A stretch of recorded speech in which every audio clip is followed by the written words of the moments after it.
Oke, baik, kita ketemu lagi di Komputer Podcast atau biasa disingkat Kompot. Hari ini kita kedatangan narasumber yang sangat luar biasa.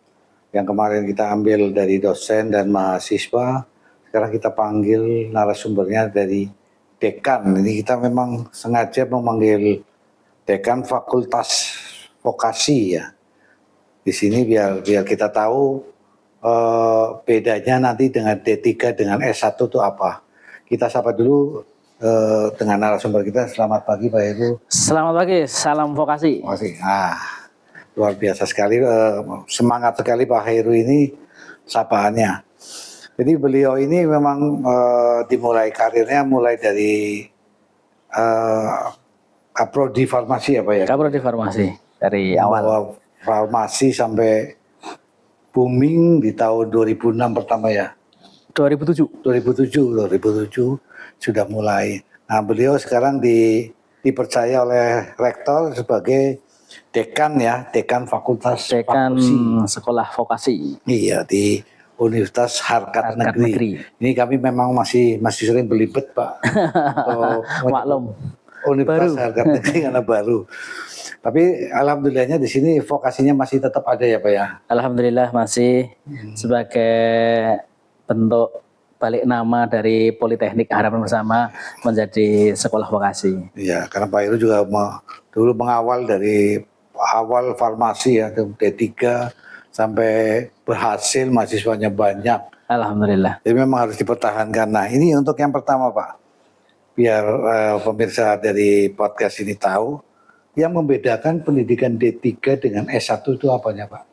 Ya, jadi D3 atau ahli madya atau sarjana terapan dengan S1 yang akademik atau mungkin secara istilah lebih mudah dipahami adalah satunya sekolah vokasi, satunya adalah pendidikan akademik. Dari sisi SKKNI-nya juga ada perbedaan, satunya fokus pada pembelajaran yang praktis, terus siap kerja, satunya pada sistem pembelajaran atau pendidikan yang berorientasi pada ilmu, pada penelitian, pada analisis. Begitu juga dalam pelaksanaan kegiatan pendidikannya juga terjadi perbedaan dalam pelaksanaan kegiatan pembelajaran. Satunya prakteknya 70%, satunya kebalikannya. Teorinya 70%. Atau mungkin juga dilihat dari skala orientasinya juga berbeda.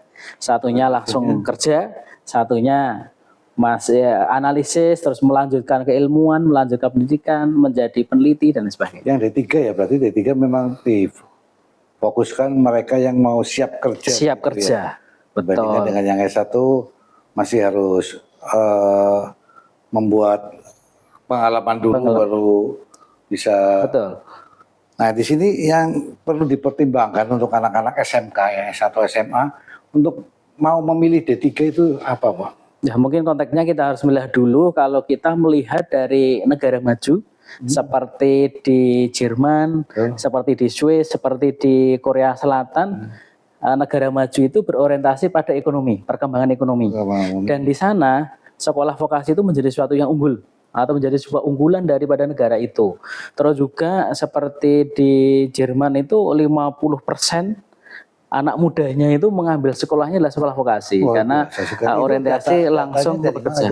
Preferensi banyak sekali ya, seperti itu. Memang berbeda ya, di luar negeri malah D3 yang lebih unggul ya. Sekolah vokasi itu di sana dibuat menjadi yang lebih unggul karena orientasinya pada perkembangan untuk membangun atau berkontribusi langsung yang baik untuk negara. Seperti ya. Jadi memang yang pernah saya dengar memang D3 memang kurikulumnya berbeda juga ya. Betul. Karena mengarah ke industri mungkin ya. Ya, jadi untuk kurikulum link and match antara sekolah vokasi dengan industri itu selalu dekat. Gapnya selalu diperkecil atau dipersempit sehingga memang orientasinya langsung bisa teraplikasikan keilmuannya, kompetensinya benar-benar berkompeten dan berkompetensi untuk para lulusannya. Memang sudah disesuaikan ya, misalnya di teknik komputer kan memang kita ke arahnya ke hardware, atau farmasi kan memang pangsa pasarnya sudah jelas. Betul. Ya, jadi peluangnya sekarang peluang D3 untuk di Indonesia aja itu khususnya lah. Peluangnya lebih cepat kerja mana D3 atau S1, Pak? Atau saya pernah membaca dalam sebuah referensi dari sebuah sekolah dari kalau tidak salah di Deperindak itu 87% pendidikan vokasi itu dia lebih cepat mendapatkan pekerjaannya dan sesuai dengan keilmuannya. Langsung ya. Dan kesesuaiannya itu sekitar 88%. 88%. Nah, ini biasa menjadi semangat untuk kita semuanya yang mahasiswa sekolah vokasi terkait tentang peluang kerjanya, insya Allah itu bisa dilihat dari ketercapaian ketika lulus, berapa lama waktu tunggu untuk bekerjanya. Betul. Itu bisa dicek di berbagai platform. Ya. Dan juga memang yang kita perlu tahu, keterampilan di awal itu memang sudah diajarkan di D3 ini, Pak. Kompetensinya kan kayak perawat sudah mulai racik obat atau yang D3 teknologi, apakah sudah langsung praktek bikin alat atau apa, Pak? Oke, konteksnya mungkin kita berbicara pada Universitas Harkat Negeri terkait tentang pengembangan sekolah vokasi. Kalau kita lihat dari tagline institusinya adalah ke arah terapan kan seperti itu. Jadi sekolah terapan ya, setelah ke Universitas Terapan, Applied University. Ya. Jadi kita itu mengembangkan institusi Harkat Negeri ini atau Universitas Harkat Negeri ini tidak hanya hard skill, tapi soft skill kita juga maksimalkan dari semester awal seperti pembelajaran mata kuliah MKDO saja sudah aplikatif.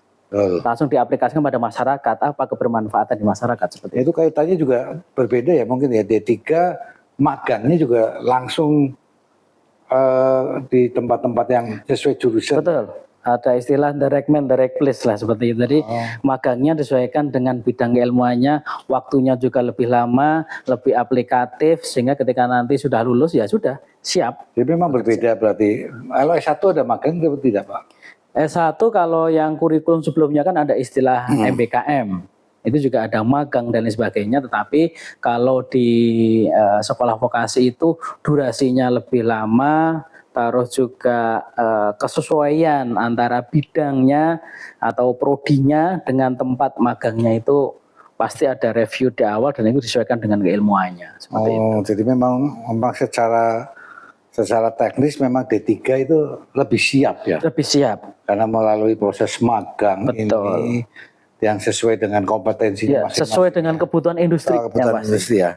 Jadi memang secara mandiri ya mereka diharapkan D3 itu waktu tunggunya nggak terlalu lama. Betul. Malah kalau kita lihat di Universitas Harkat Negeri ini kan banyak sekali yang bekerja sambil kuliah. Ya. Atau kuliah dia punya sampingan bekerja. Ada yang ngambil kelas pagi, ada yang kerjanya di sore hari. Yang ngambil kelas sore, dia paginya karena bekerja. Sehingga aplikatif sekali. Harus didukung oleh industri berarti D3 ini ya? Betul, harus link and match dengan dunia industri. Ya, karena memang di sini kan program studinya banyak nih. Betul. Tantangan buat seorang dekan nih, bagaimana dari prodi masing-masing itu dapat terserap lah di dunia industri ya. Ya, dari Dekanat Sekolah Vokasi juga mengawal terkait tentang untuk mencapai lulusan unggul, karena memang itu sudah menjadi visi sekolah vokasi. Kita membranding dari awal sampai akhir, menghantarkan sampai pintu gerbang menjadi lulusan unggul atau lulusan yang terbaik di bidangnya. Oke, di sekolah vokasi. Biasa sekali ini ya dari Bapak Dekan. Nah, ini kan satu lagi ada per program studi ada sertifikasi ya, Pak ya? Ada. Jadi sebagai bentuk keunggulan lulusan sekolah vokasi adalah sertifikasi.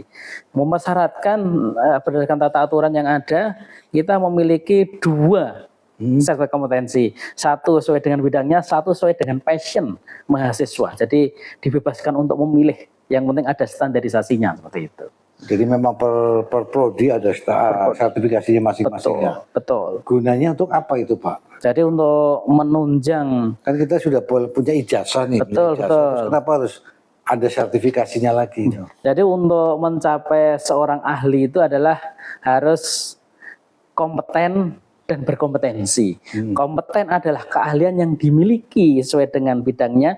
Berkompetensi adalah keberlanjutan proses dari kompeten tadi. Salah satunya dengan apa? Dibuktikan dengan sertifikasi, dibuktikan dengan ijazah, dan itu terus menerus untuk selalu dikembangkan, diperbaiki. Nah itu kan memang harus dikembangkan biar lulusannya waktu tunggunya nggak terlalu Betul sekali, lama ya. Jadi mereka perusahaan lihat, oh dia ini lulusan D3 plus ada sertifikasinya itu. Betul. Selain itu juga kemampuan soft skill itu selalu kami update di sekolah vokasi, di kampus Kalisoga itu kan untuk mengupdate keahlian-keahlian soft skill daripada mahasiswa. Nah, ini kan di sini sekarang universitas kan berarti kan ada S1 nih Pak. Betul. Nah ini pembandingnya yang mau saya katakan D3 akuntansi kan sekarang ada D3 akuntansi, ada S1 akuntansi. Apa itu nanti nggak bingung mahasiswa milihnya? Head to headnya seperti itu ya? Iya. Oke, jadi satu waktu kita pernah diskusi panjang terkait tentang ada D3 akuntansi, ada S1 akuntansi, ternyata konteksnya itu berbeda. Kurikulumnya juga satu kesatuan tapi terpisahkan, dan juga orientasi standar kompetensinya itu juga berbeda, karena kalau yang D3 akuntansi itu mengarah kepada keilmuan yang praktis yang siap untuk digunakan, untuk akuntansi masuk ke analisisnya seperti itu. Oh, jadi memang sudah ada pembeda ya. Betul. Sama di sini juga di D3 teknik komputer, di sana kita juga punya S1 teknik informatika, ada SI juga ya. Betul. Nah, dengan adanya 3 program studi ini, apa tidak saling bertabrakan ini? Di dunia industri itu kan mengharuskan kita memiliki keahlian yang spesifik. Seperti D3 teknik komputer, keahlian spesifiknya adalah hardware. Betul. Jadi kalau sudah memiliki keahlian spesifik, industri itu cenderung mengambil yang lebih spesifik. Karena apa? Karena lebih ringkas, lebih praktis, dan menunjang untuk pelaksanaan pekerjaan di dalam industrinya tadi, seperti itu. Ya, tapi kita juga punya D4 juga nih Pak. Betul. Ya, walaupun berbeda D3 teknik komputer sama D4 teknik informatika ini. Nah, saran dari Pak Heru itu, mahasiswa itu milih yang mana ini? Apa sesuai dengan kemampuan mereka atau keinginan mereka, atau ini D3 aja, ini D4 aja? Gimana Pak? Ketika melihat satu sisi seperti itu, Prodi perlu membreakdown lebih lanjut terkait tentang informasi yang diberikan kepada masyarakat, fokusnya kemana, D4, TI seperti apa, D3 teknik komputer seperti apa. Saya yakin berdasarkan evaluasi kurikulum yang ada, ini memiliki ranah atau ruang yang berbeda. Dan itu sama-sama bisa saling berkolaborasi ketika di dunia kerja, dan itu konteks akhirnya berbeda. Ya, memang kalau konteks akhir memang berbeda memang ya. Cuma saat ini di Kota Tegal ini sendirilah orang tua juga berperan nih Pak untuk menentukan kamu D3 aja, kamu S1 aja, daripada D3 mendingan S1. Nah itu kan kita perlu beri wawasan juga ke orang tua bagaimana Betul. memilih gitu loh. Kadang anaknya juga tanggunglah D3 S1, itu bagaimana menyikapi hal tersebut Pak? Kita perlu melihat secara perspektif yang lebih luas. Kalau kita lihat pendidikan ini adalah sebuah investasi. Yang namanya investasi itu kan pasti akan mencari suatu hal yang simple, efektif, efisien, tetapi menghasilkan. Sehingga dengan memilih pendidikan vokasi itu secara efektif, secara efisien, akan menjadi seorang ahli dalam bidang tertentu, dan ketika investasinya itu baik, pasti dia akan bisa menghasilkan suatu hal yang lebih besar dan lebih cepat kembalinya, seperti itu. Seperti itu. Kalau itu dikaitkan dengan konteks sebagai pendidikan adalah sebuah investasi. Nah itulah makanya perlu kita adakan bincang-bincang seperti ini. Ya memang kita perlu untuk edukasi ya buat ke masyarakat juga biar mereka tidak salah untuk memilih. Nah sekarang seberapa banyak nih permintaan industri ke Universitas Harkat Negeri ini Pak? Lulusannya Pak, seberapa yang minat? Kita kan memang perguruan tinggi yang memang belum unggul-unggul banget lah namanya. Mungkin kita bisa melihat fakta yang berbicara. Dalam arti konteksnya contoh dari PT Moya. Ya, itu PT Moya kerjasama dengan PT Moya teknik apa berarti Pak? kerjasama dengan Universitas Harga Negeri saat ini menyekolahkan karyawannya ke D3 Teknik Mesin sama D3 Elektronika. Jelaskan dulu Pak, PT Moya itu apa Pak? PT Moya salah satu industri yang sangat berkembang di Indonesia, bergerak di bidang energi, di bidang air, pokoknya di bidang inovasi yang lebih baik lah seperti itu. Dan sudah dari beberapa tahun yang lalu itu menitipkan mahasiswanya dan memilih mengambil keahlian sesuai dengan bidang yang dibutuhkan di industri itu. Ada 2 prodi. Oh, sudah 2 prodi. 2 prodi, teknik mesin sama elektronika. Ya. Sampai sekarang masih berjalan. D3 teknik komputer nggak bisa dimasukkan ke situ mungkin. Masih menjadi bahan obrolan di tahun akademik ini. Seperti itu rencananya mau menitipkan lagi kurang lebih 300 SDM-nya untuk masuk di Universitas Harga Negeri. Luar biasa sekali ya. Mungkin ini tantangan buat Bapak Dekan yang biar semua program studi juga bisa seperti D3 teknik mesin, teknik elektro yang ada kerjasama dengan industri gitu Pak ya. Baik. Jadi kan kami juga kita memang pengen di situ karena kita juga D3 atau D4 tanpa industri itu adalah tidak akan berarti apa-apa nih. Betul. Ya. Jadi prodi memang harus mendekatkan dengan dunia usaha, dengan dunia industri. Mungkin fokusnya tidak hanya pada mahasiswa, tapi juga seperti retooling. Ya. Retooling dosen magang di industri. Dosen juga harus meningkatkan kompetensinya, makanya program studi atau dalam sekolah vokasi dengan dunia industri itu menjadi satu kesatuan karena yang dimagangkan tidak hanya mahasiswa, tapi dosen juga harus melakukan kegiatan magang atau istilahnya adalah retooling. Cuma ini ada yang sedikit berbeda. Industrinya buat kesehatan cuma yang kita dapatkan cuma farmasi dan perawat nih Pak. Betul. Ya, yang rekrutmennya banyak nih. Lagi-lagi D3 teknik paling ambil beberapa orang gitu loh. Kalau perawat kan yang saya lihat permintaannya banyak, farmasi, apalagi industri obat itu. Itu bagaimana menyikapinya Pak? Biar semuanya rata lah. Jadi ya kita melihat lagi sesuai dengan visi misi dari program studinya. Kalau memang untuk prodi D3 farmasi dan keperawatan itu di visinya itu kan aplikatif pada pelayanan kesehatan. Tetapi di kebidanan itu berorientasi pada visi untuk bisa praktek mandiri.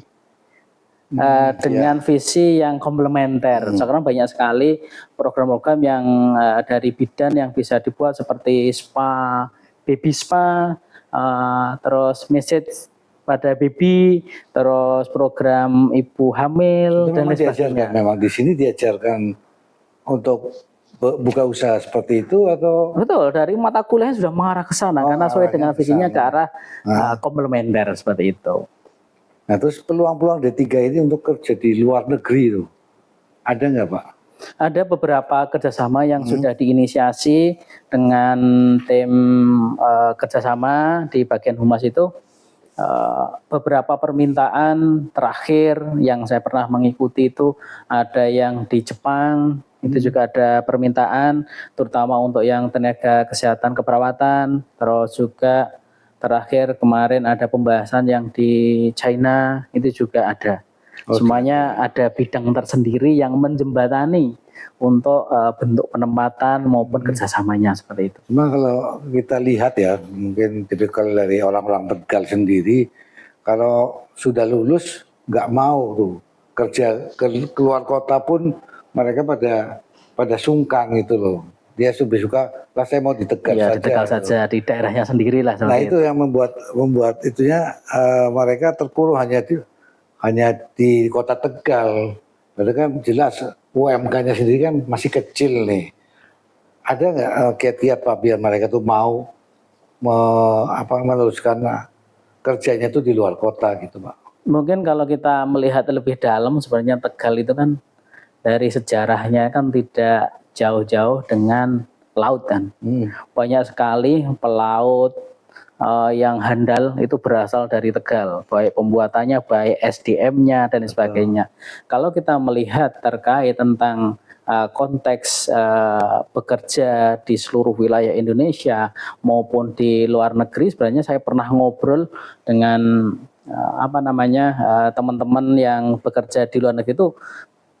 Orang-orang luar negeri itu senang dengan SDM dari wilayah Jawa Tengah, dari wilayah Tegal pada khususnya, karena etos kerjanya lebih tinggi. Ya, saya pernah Terus pernah dengar kan di sebuah percakapan tertentu yang seperti itu, sehingga kita harus bisa membuka perspektif baru untuk meningkatkan ekonomi, untuk meningkatkan keahlian, skill kita yang kita miliki. Kita harus up on the block untuk bisa merangkak ke arah sana. Seperti itu.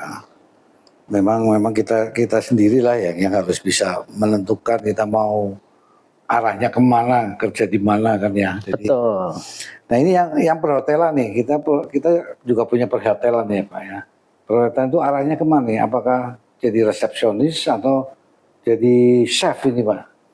Ya, di perhotelan sebagai prodi yang mungkin lahirnya terakhir, tetapi kita punya mimpi besar sebenarnya di perhotelan itu, melihat dari sekarang itu kan wisata itu kan menjadi sebuah kebutuhan. Iya, betul. Nanti sebuah kebutuhan, dan situ banyak sekali peluang arah yang sudah dibahas oleh perhotelan sendiri dalam rangka menentukan visinya itu mengarah kepada produk. Jadi sekarang itu banyak sekali produk-produk yang bisa diinisiasi ke arah perhotelan. Mungkin di perhotelan perlu melihat peluang pasar seperti apa sehingga bisa masuk lebih dalam dan bisa mengambil posisinya di sana, seperti itu. Oh gitu ya. Jadi memang lebih fleksibel lah ya untuk ke situ ya. Nah ini yang D3 ini, itu mudah nggak nanti kalau mereka sudah kerja terus pengen melanjutkan ke S1 Pak? Ya. Jadi terkait tentang studi lanjut terbuka sekali. Kalau kita melihat sekarang kan ada kelas RPL, terus ada kelas yang bisa transfer ke jenjang S1, jenjang D4 maupun jenjang-jenjang yang lainnya yang bisa disetarakan, terus bisa diakui dan lain sebagainya. Sangat-sangat terbuka sekali. Oke. Nah tapi sekarang kita lihat ya, lulusan D3 nih, standar gajinya tuh kan lebih rendah nih dari S1. Nanti yang membedakan apa? Apakah karena tingkat skillnya yang berbeda? Kalau saya lihat sekarang yang perawat farmasi ya dengan biaya kuliah yang lumayan tinggi, tapi gajinya kok sama gitu loh, UMK itu Pak. Apa memang seperti itu atau ada kebijakan lain dari industrinya? Kalau yang kesehatan itu kan ada surat izin praktek. Surat izin praktek kan bisa bekerja di beberapa tempat. Oh boleh. Tidak hanya satu tempat di situ. Tapi bisa ada SIPA 1, ada SIPA 2. Apa itu kesehatan SIPA itu surat izin praktek. Kalau karena saya apoteker, surat izin praktek apoteker. SIPA itu sampai 3 Pak. Oh boleh. Nah, jadi tidak hanya fokus di satu, berarti ada lagi dia menggunakan SIPA-nya di mana lagi, seperti itu. Setidaknya 2 SIPA itu sudah keren lah. Pengetahuan ini banyak orang lah yang tahu udah kuliah mahal, kok gajinya sama gitu loh. Ya karena mungkin dia sebenarnya menggunakan SIP-nya itu, surat izin prakteknya itu tidak hanya di satu tempat. Tapi ini baru saya tahu ini. Seperti itu. Ya biar pemirsa juga biasa tahu mau pilih mana nih. Pilihan di Universitas Harkat Negeri kan banyak. Betul. Ya. Jadi memang kita tidak menutup peluang-peluangnya semua sama ya Pak ya. Betul. Mulai dari D3 Teknik Komputer, mau ke perawatan, ke farmasi, semua kalau jenjang D3 memang lebih cepat lah diharapkan mendapatkan pekerjaannya ya, gitu ya. Waktu tunggunya lebih pendek. Nah kaitannya sekarang dengan mahasiswa yang mengikuti riset atau penelitian, kita sudah berapa banyak mahasiswa yang bisa ikut penelitian Pak, yang mungkin pernah juara itu Pak? Jadi institusi itu membuka peluang sekali untuk kegiatan riset mahasiswa atau ikut kegiatan penelitian. Seperti dalam tiap semester mahasiswa itu kan dosen wajib mengikutkan mahasiswa untuk riset, untuk latihan. Betul ya. Terus dari Dikti ada hibah. Mahasiswa kita dorong untuk selalu ikut mengirimkan proposal. Ada coachingnya juga dari bidang kemahasiswaan. Jadi kurang lebih 100-an proposal yang sudah disusun dan itu di coaching dulu. Jadi kita memberikan fasilitas dari bidang kemahasiswaan untuk biar lebih menggigit lagi lah proposalnya seperti itu. Memang mahasiswa bukan hanya dapat pengajaran tok ya. Betul. Dia bisa melakukan itu tadi penelitian, riset-riset juga tetap diikutkan gitu ya. Tetap diikutkan dengan pendampingan dosen sebagai bentuk daripada dia meningkatkan keilmuannya langsung mengaplikasikan. Belum lagi ketika mau mengajukan hibah dikti itu juga ada coachingnya dari bagian kemahasiswaan sendiri seperti itu. Oke, luar biasa sekali ini ya penjelasan dari dekan sekolah vokasi. Ini ada masih banyak nih Pak pertanyaannya sebenarnya Pak. Ini aja wis yang kita rata-rata sudah punya basic. Kita mahasiswa sering menggunakan pakai AI Pak. Itu kan kadang dosen memberi tugas mereka ngerjakannya pakai AI. Bagaimana menyikapi itunya Pak? Oke, dengan perkembangan teknologi kita semuanya ya wajib bisa mengikuti perkembangan teknologi itu, tetapi ada batasan-batasan etika dalam penggunaan AI salah satunya atau mungkin platform yang lainnya. Tetapi kita boleh menggunakan seperti itu, tetapi jangan sampai kehilangan pertama adalah berpikir kritis karena pasti berbeda. Ya itu banyak memang yang seperti itu, cuma mahasiswa ya bandel dikasih tugas apa yang ditanyakan ke AI langsung disadur saja itu loh. Ya, kan ada beberapa tahapan yang menggunakan AI nanti bisa melihat tingkat kebenarannya, harus menggunakan literasi dan sebagainya. Sebagai dosen kita harus bisa mengarahkan segala sesuatu untuk disampaikan atau diinformasikan, dipresentasikan, kan harus ada standar citasinya, standar pustakanya. Jadi, AI mungkin biar bisa mereka digunakan. tahu mahasiswa itu tidak sekedar hanya pakai AI terus bisa menyelesaikan nanti semuanya. berpikir kritis kita akan hilang ketika semuanya teraplikasikan dengan seperti itu. Tapi kan harus ada pustaka apa yang mendukung daripada itu. Oke, terima kasih, ini luar biasa ya. Tapi satu lagi nih Pak, biar kita tahu visi untuk 5 tahun 10 ke depan lagi D3 apakah masih bisa diterima di dunia industri? Terkait tentang perjalanan kita 5 tahun ke depan seperti apa, saat ini kita punya gambaran besar terkait tentang sekolah vokasi di Universitas Harkat Negeri. Jadi kita sedang mengembangkan TEFA. Teaching Factory. Jadi setiap prodi itu akan memiliki TEFA-nya masing-masing sesuai dengan bidangnya. Setiap prodi? Setiap prodi. Saat ini yang sudah berjalan, elektro sudah punya TEFA-nya masing-masing, BKV punyanya, mesin juga sudah memiliki. Nanti ke depan Universitas Harkat Negeri juga akan memfasilitasi adanya sebuah PT yang nanti bisa mandiri, bisa berkolaborasi pengembangan produk dari sekolah vokasi ini untuk bisa menjawab tantangan dan bermanfaat di masyarakat. Wah, luar biasa Marah sekali. Hilirisasi lah, seperti itu. Ya. Hasil penelitian mahasiswa sebenarnya dosen harus bisa masuk ke ranah hilirisasi dan bisa memberikan nilai ekonomi. Oke, jadi pemirsa bisa lihat nanti tidak perlu khawatir untuk 5 tahun, 10 tahun kemudian kita di sini di Universitas Harkat Negeri kita adanya TEFA ya Pak ya. TEFA, Teaching sangat mendukung sekali untuk kegiatan-kegiatan di Universitas Harkat Negeri ini. Oke, mungkin itu Pak yang bisa saya tanyakan, semoga menginspirasi. Mungkin Pak Heru bisa memberikan kata-kata motivasi Pak untuk pemirsa di rumah ini Pak.